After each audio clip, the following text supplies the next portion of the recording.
গ্রামের কিছু দৃশ্য দেখব। গ্রামে পশুগুলো, গবাদি পশু হচ্ছে গরু পশু কীভাবে ঘাস খায় এবং তা দেখব। এবং পশুগুলো দেখতে অনেক সুন্দর, তারা কিভাবে ঘাস খাচ্ছে এবং তাই গ্রামের দৃশ্যগুলো তুলে ধরলাম আপনাদের মাঝে। অনেক সুন্দর ভিউ গ্রামের ব্রিজের নিচে। তো এখানেও যে হাঁস, গ্রামের যে আমরা পাতি হাঁস বলি, সে পাতি হাঁসগুলো যে পানিতে ডুবছে, তারা আদার খুঁজে খুঁজে খাচ্ছে।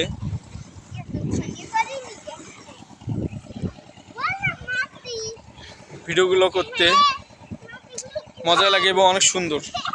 আর হচ্ছে গবাদি পশু, গরুগুলো কীভাবে ঘাস খাচ্ছে।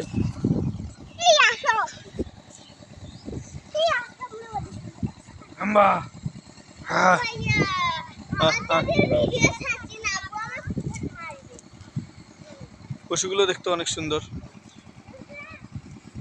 তাই সবাই ভিডিওটা একটু লাইক, একটু কমেন্ট, একটু শেয়ার করে সবাইকে দেখার সুযোগ করে দেবেন। ধন্যবাদ সবাইকে।